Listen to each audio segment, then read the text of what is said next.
Tony Kinnett. Tony Kinnett. Tony Kinnett. Tony Kinnett. Tony Kinnett. Tony Kinnett. Tony Kinnett. Host of the Tony Kinnett Cast. Let's get down to business.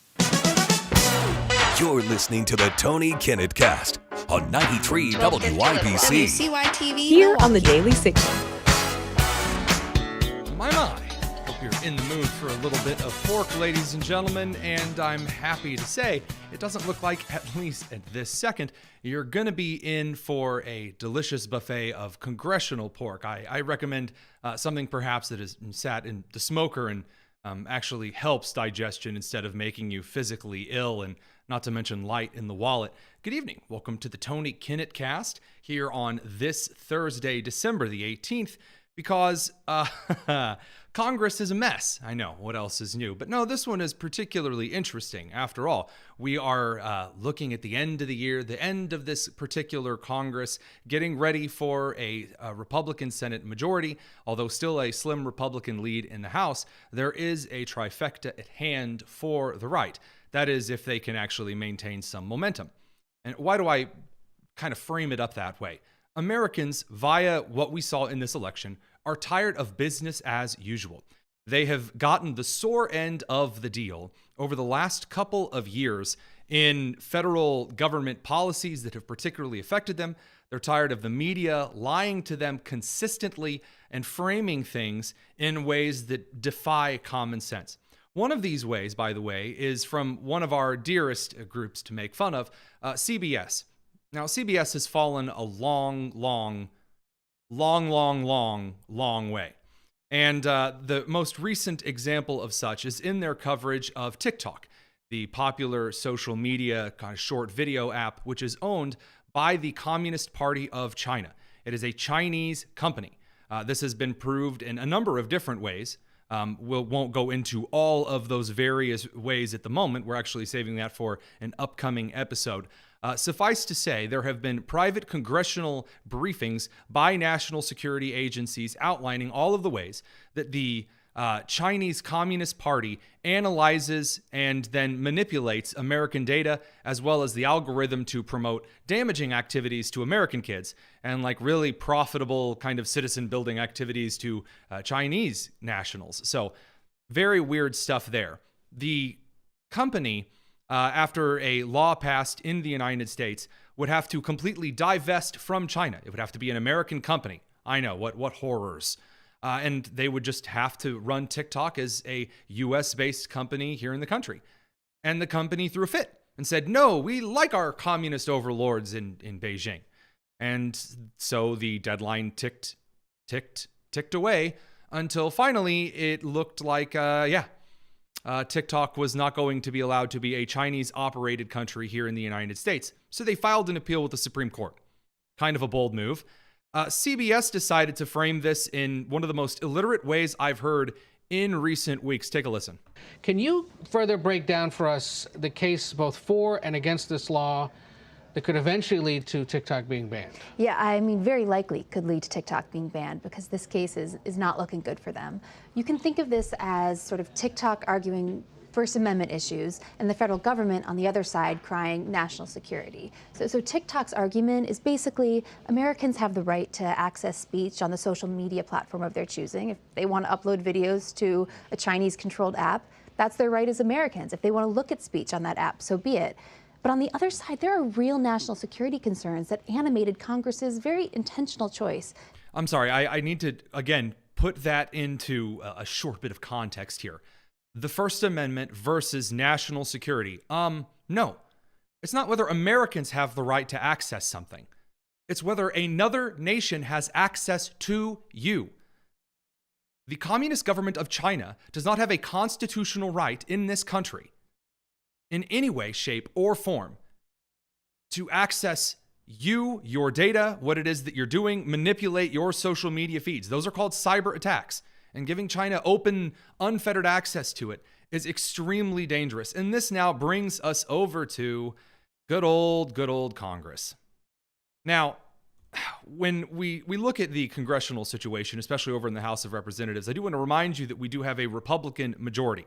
Now, as Michael Knowles, a good friend of the show in the Daily Signal, said quite succinctly on his X account this afternoon, He said, here's how to be a Republican congressman. Step 1, win a unified government in a landslide. Step 2, try to give Democrats everything that they want. Step number 3, be stopped by President Trump from giving Democrats everything that they want. And then step 4, try to give Democrats everything that they want next time. And that really does appear to be what is going on in this particular resolution in the House. What is this resolution? What does it do? Why is everyone freaking out about it today? Why are people throwing old women out of glass-stained windows, getting into knife fights on the Congress floor? What's going on? Well, the government needs to have some type of budget, needs to have some type of financial list, some type of provision for funding passed by the end of the year. This is the one thing Congress is actually supposed to do. It's the power of the purse. It is supposed to make sure that the government of the United States is open for business and it functions, and that it is paid for in a way that benefits Americans. Now, Congress hasn't actually passed a real budget since before the turn of the century. We've been passing these big, massive, nasty omnibus packages where there's a lot of wheeling and dealing that goes on. So Speaker Johnson from Louisiana put forward a bill that is full of all of these lobbyist backroom deals with representatives from both the left and the right to keep the government open just until March of next year. That's what it's supposed to do. That's what we were told that it did. Only who could read it? It's over 1,500 pages long. It is massive. Now, what is in this? Well, Vivek Ramaswamy and Elon Musk, the heads of the Department of Government Efficiency, this independent task force that's looking at all of the various ways the government is wasting American tax dollars, has started digging through, in the extremely short amount of time we've had access to this bill, has started digging through some of the junk that is in it. I've been able to look at a lot of this stuff. It is beyond wild what is in here. Vaccine mask mandates. So there's vaccine mandates, mask mandates inside this budget bill. Funding for 12 new gain-of-function research biolabs. Gain-of-function research labs, by the way, folks, are the kind of biolabs that ends up producing like bioweapons, like COVID-19. By the way, these 12 new gain-of-function research biolabs that this would be funding don't have to be in the United States, and very likely wouldn't be. Of course, pay raises for Congress members. Of course. There's a section in it with language that would allow Congress to block being subpoenaed by the Department of Justice. So let's say there was some kind of a committee. Let's call them the J6 committee. And maybe they omitted some kind of data from their findings, or they didn't reveal some kinds of security footage to the American public. If the Department of Justice subpoenas members of Congress and says, hey, we think you might have committed a crime here, under this bill, in this language, it looks like Congress would have the ability to tell the Department of Justice no, which is very, very disturbing. The branches are supposed to keep each other in check. That's the idea of the United States government. Of course, it wouldn't be a funding bill without extra stupid stuff, like a lot of funding for a new football stadium in Washington, D.C. Yeah, thank God. Letting congressmen opt out of Obamacare. So decisions for me, not for thee. Hundreds of millions of dollars for programs through 2025 and 2026. So all of that funding the government through March, that's bull. Some of these programs are funded until 2030, which means that they're going to spend a ton of money right here at the back end. And then the new Congress isn't going to be able to touch it. And if, let's say, President Trump says, I'm not going to spend that money on this, that's grounds for impeachment. Of course, when President Biden does it, it's called holding Israel accountable. But when Trump says, well, look, this money shouldn't be applied in this way, then that's some impeachable nonsense right there. Now, there is something else in there. And if you're listening to one of our stations that has Fox at the beginning, the announcer mentioned that, this bill has funding for hurricane survivors and funding for rebuilding the Francis Scott Key Bridge and all this wonderful stuff. We've gone over this on the show. This is the classic move. The classic move. It's got all of this money to save crippled puppies. And if you don't vote for it, then you hate crippled puppies. How can you live with yourself, you sick, twisted individual? We're going to do this over and over. Well, Trump, who had been silent on this for about 15 or 16 hours, did finally come forward, and with a joint statement with currently Senator and Vice President-elect J.D. Vance, he said the most foolish and inept thing ever done by congressional Republicans was allowing the country to hit a debt ceiling in 2025. It was a mistake, and now something has to be addressed. He also points out that this particular bill is a bunch of sweetheart provisions for people like Liz Cheney that would make it easier to hide things about the January 6th committee, and that it's basically a garbage bill, and he finally stands against it. This effectively means that the bill is killed. And a lot of the Democrats are starting to freak out and say, well, the government's not going to be funded, and it's all Republicans' fault, is what Hakeem Jeffries is whining. Elizabeth Warren is also throwing a bit of a fit, suggesting that all of this aggravation by Americans means that Elon Musk is secretly the president, which is hilarious, considering that she would suggest that Americans have a right to know who the real president is, given that Joe Biden has been dead in office for months. We'll get to that a little bit later in the show. As for this particular bill filled with pork, it's an absolute mess. And I'm just not going to lose any sleep at all if over Christmas, the Congress members don't get a raise. Big crocodile tear. Womp womp. It is ridiculous that we elect Republicans to Congress and then they just go along and give lobbyists and all of these massive spending nonsensical garbage pieces that you're going to have to pay for and that you're going to have to suffer under if these are vaccine and mask mandates, if these are censorship apparatus and things like that. Well, up next, we're going to talk a little bit about what the left is learning through this entire process because it's a treat. It's the Tony Kinnett Cast here on the Daily Signal.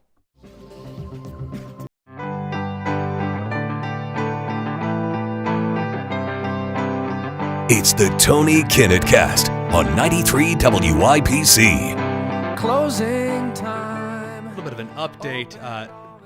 President-elect Donald Trump has put forward a little bit more on his thoughts on the continuing resolution.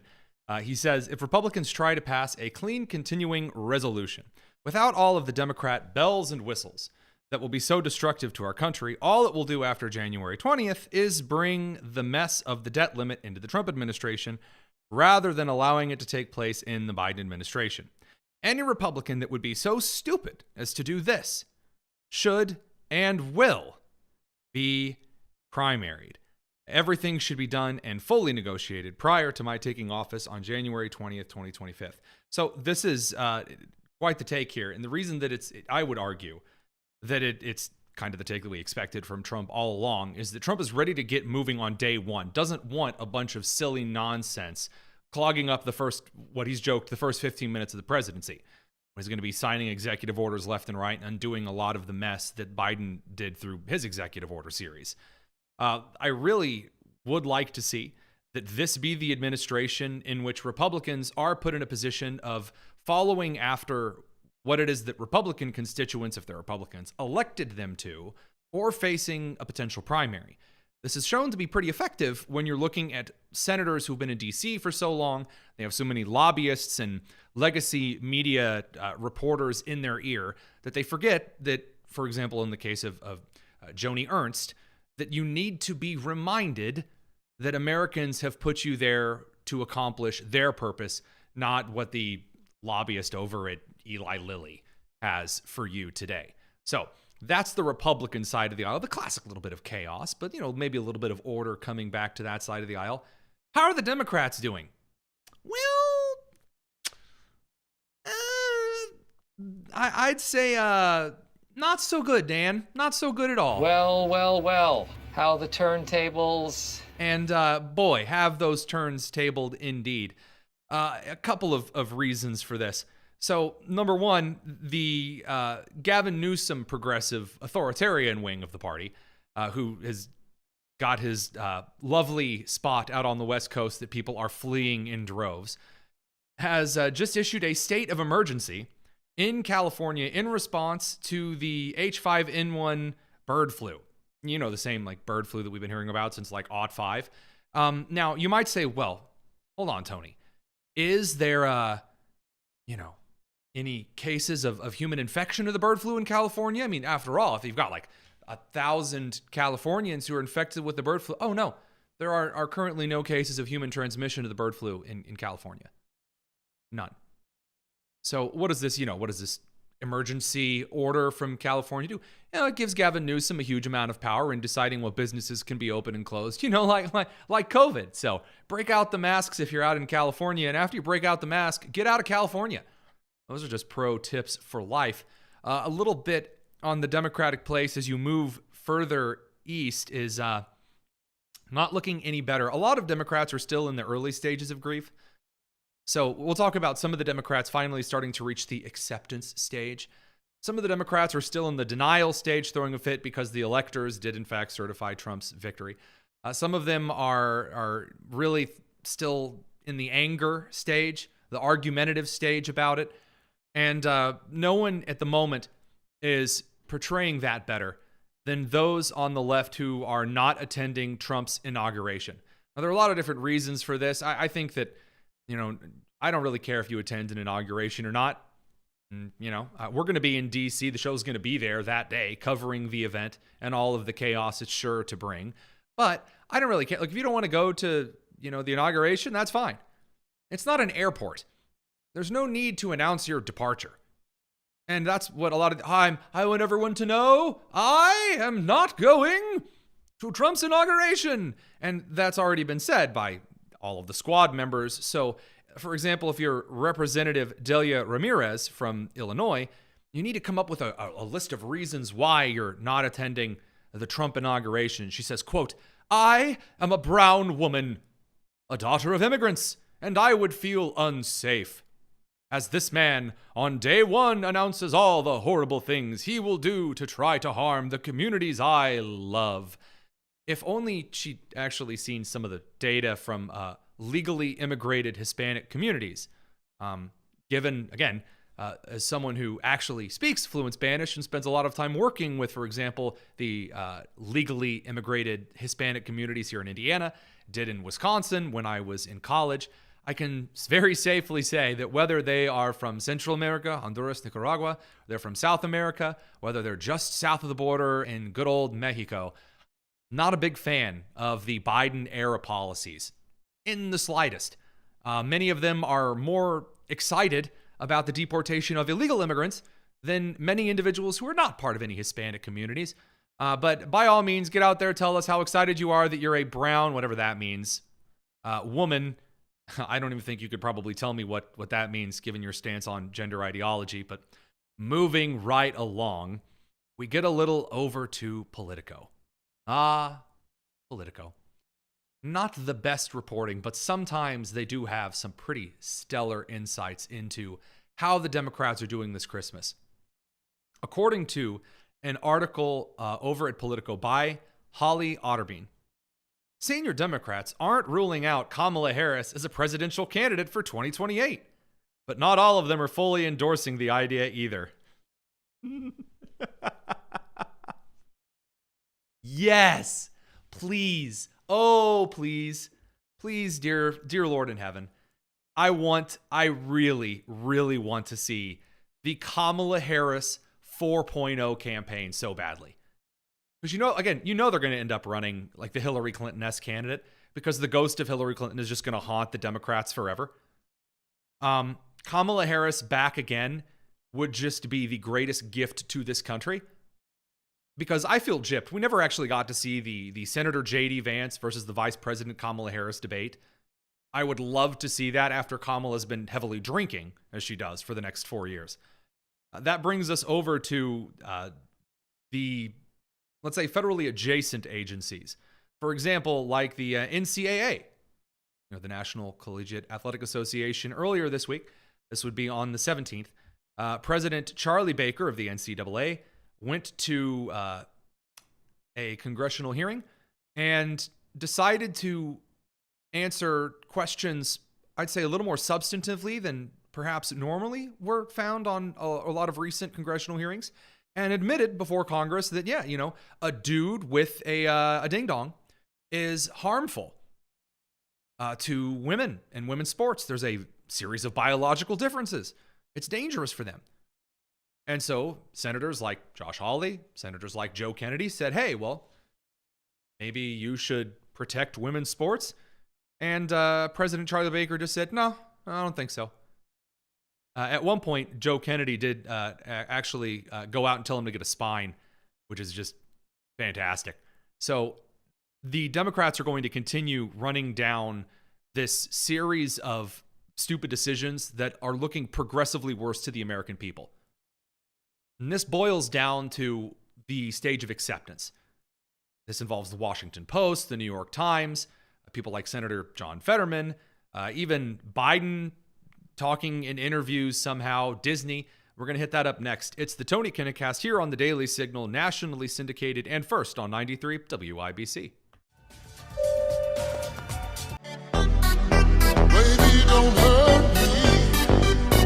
This is the Tony Kinnett Cast on 93 WIBC. It's time to talk a little bit about the stages of grief. Good evening and welcome back to the Tony Kinnett Cast and a little bit of an analysis on some psychological distress. It's good to be with you. No, please. The applause isn't necessary because as you're going through the stages of grief, first of all, let's remind ourselves here. What are the stages of grief? Well, first is denial. It's a defense mechanism in which you say, no, Joe Biden is fine. It's fine. He's fine. He just, he's doing cartwheels and he's awesome after all. I mean, he's so kind and wonderful and amazing. And just look at him. He looks so sharp in a blue suit. Then there's the stage of anger in which you say things like, conservatives pounce on cheap fake video of Biden falling on a gently sloping surface. Biden doesn't have traction on those shoes. They're only extra grippy old person tennis shoes. Or my personal favorite, everyone mixes up the leaders of Mexico and Egypt. I mean, come on. So really good stuff. Then you get to bargaining. And you start talking about, well, maybe if Biden hadn't over-prepared for that debate or under-prepared for that debate, or, maybe Biden should have just bowed out right away and said, hey, I had a great presidency. I was at the top of my game, but there you go, Kamala. Then you have depression, in which case the entire Democrat Party just kind of walks around going, yeah, we lost. It's over. Maybe I'll move to England. It's so sad. And then, finally, the morning dawns. It crests over the hill, and you reach acceptance. And I'm pleased to share with you here this evening that some of those on the left are finally reaching such a stage of acceptance. And some from the most unlikely sources like the New York Times, who, just a year ago, or not even a year ago, excuse me, in just 6 months ago, June 21st of 2024,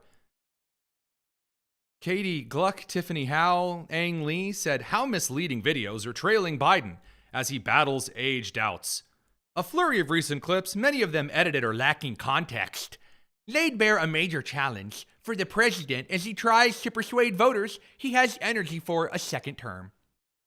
Well, boys, girls, and squirrels, December 17th, a weary Biden heads for the exit.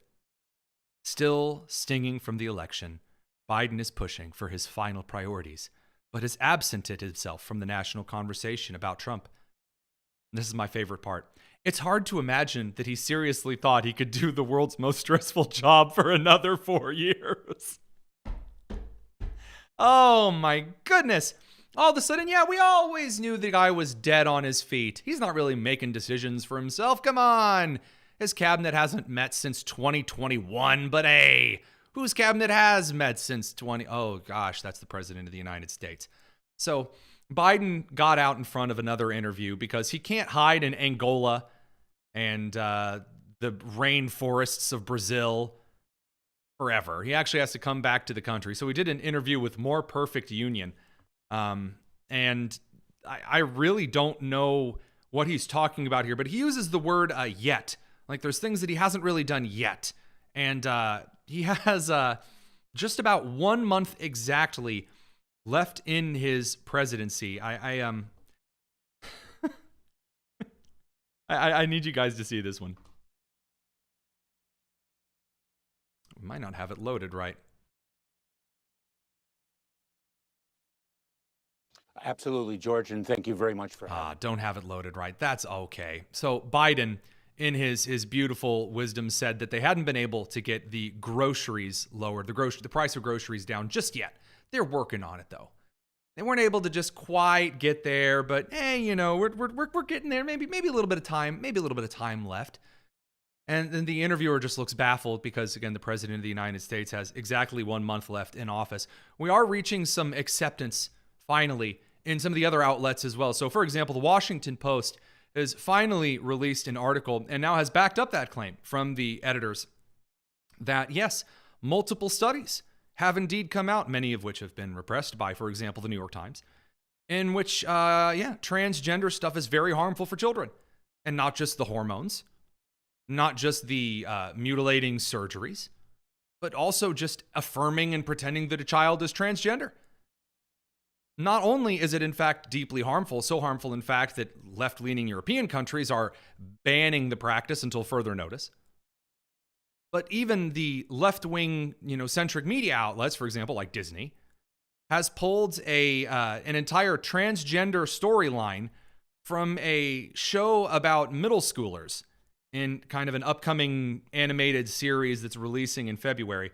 A spokesperson from Disney said, quote, "When it comes to animated content for a younger audience, we recognize that many parents would prefer to discuss certain subjects with their children on their own terms and timeline."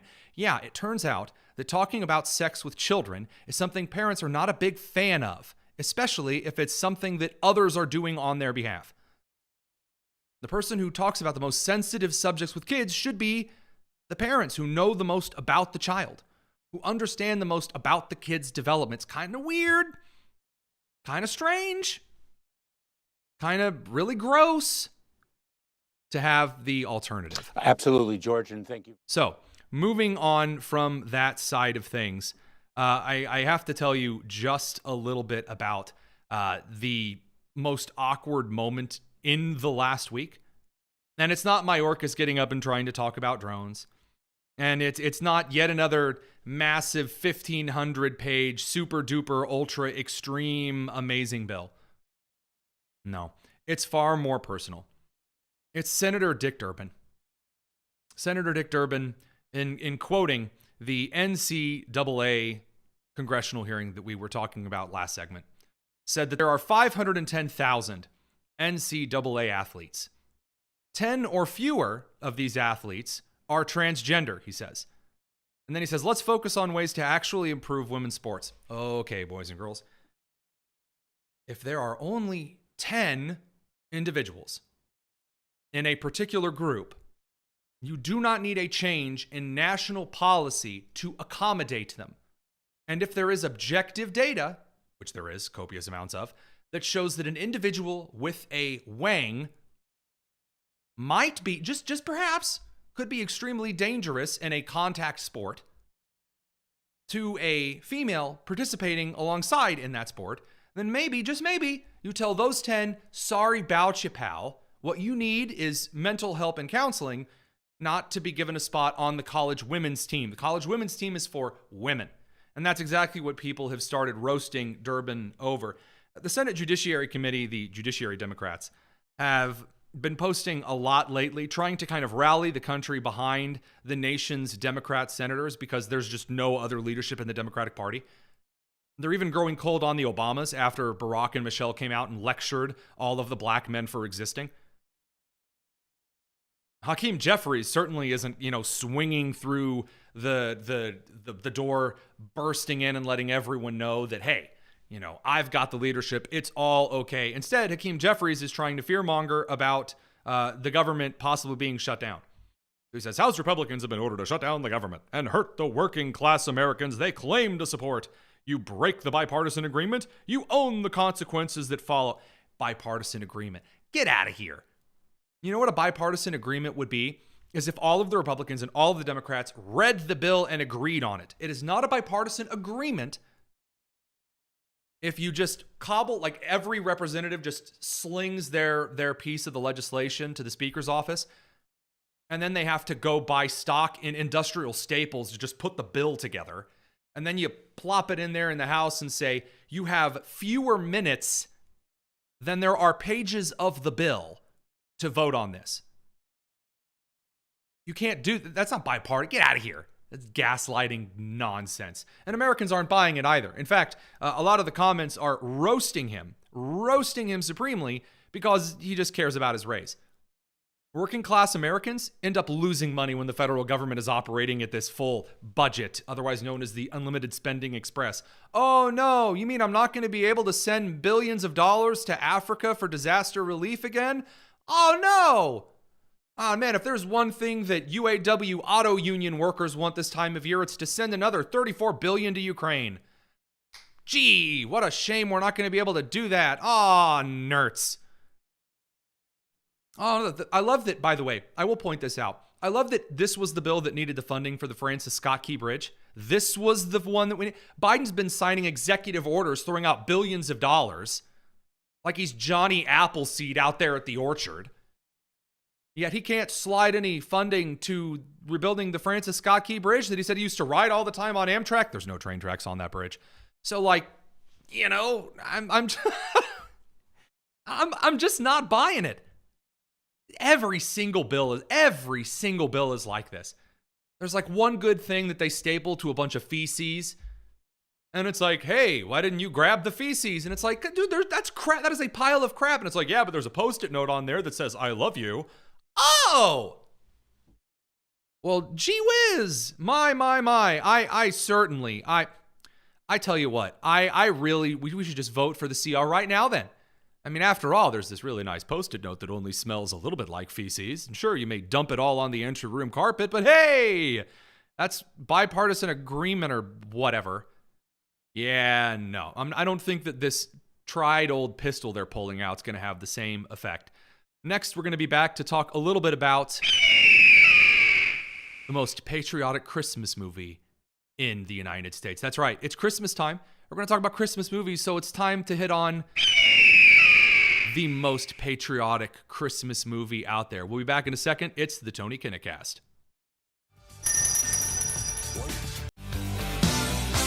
The Tony Kinnett Cast on 93 WIPC.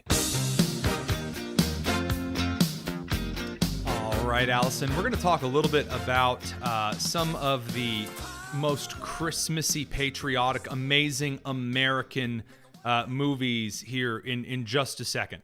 But first, I did promise a clip of good old Joe Biden just struggling just a little. So I want to check this interview out. This is today. One thing that we haven't been able to change yet, it's starting to change, is that you go to a grocery store, a dozen eggs, a gallon of milk, a pound of bacon, still costs more than it did before the pandemic.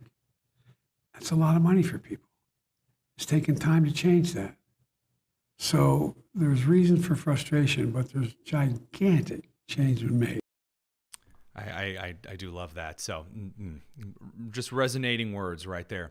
Allison, now I want to preface this particular little discussion here. We've gotten some feedback in. A couple of different social media platforms have indeed chimed in. The most American Christmas movie.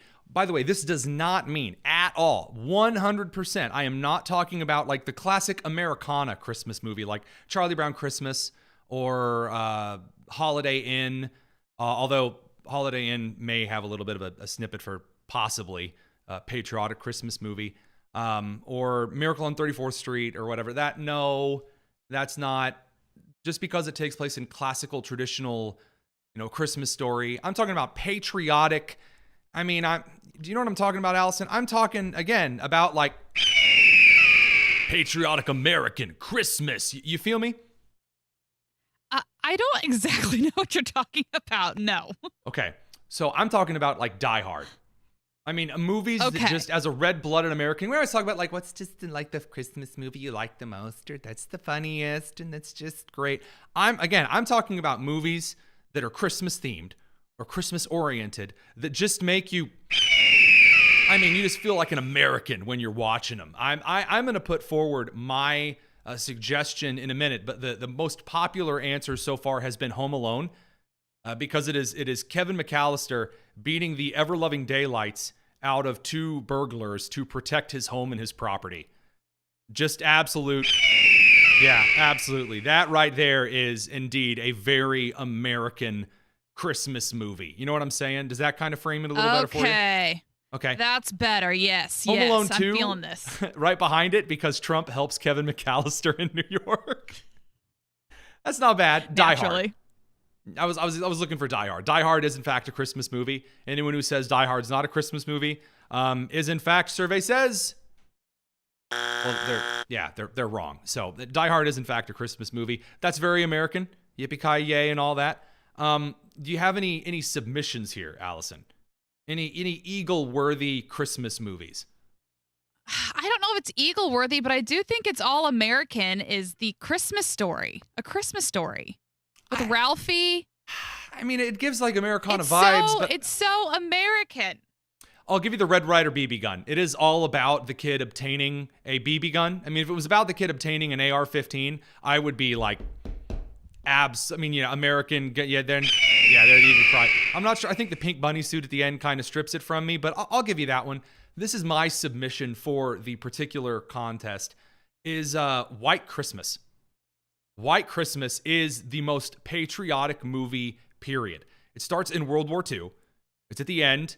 The entire team of Wallace and Davis starts from one of them saving the other from a falling building during a bomb. And then the entire rest of the movie is a Christmas-themed story about helping out the general of the unit in the war. And it ends with like this big, huge, we'll follow the old man wherever he wants to go. I mean, it's fantastic. It is the American, it's awesome. It's not the same kind of American movie as, again, watching Firing Guns. I guess I've also got a message from two people. Meet John Doe is like an American 1941 that kind of makes you feel like really American or whatever. I'm a little sad that you didn't catch on to this particular drift of this one a little bit later. I kind of figured you were more of the Coors Light in the armchair during the 4th of July kind of gal.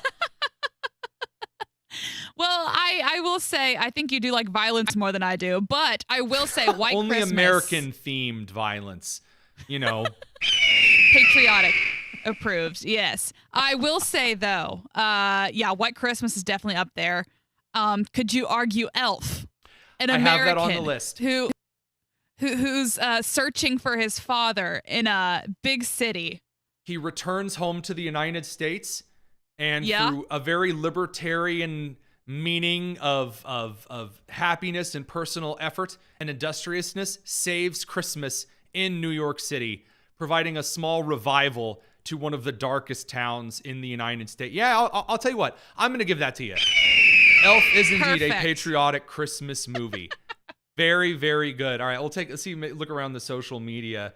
Tony, you need to do more Eagle Awards. You know what? We really just might. Eagle-worthy moments might end up being a segment here on the show. I want you guys to head back tomorrow night because we're going to tell you about a giveaway we've got upcoming. I don't think I've seen any giveaways like this just yet, so you'll have to tune back in. This has been the Tony Kinnett Cast here on the Daily Signal. See you tomorrow. Have a great evening.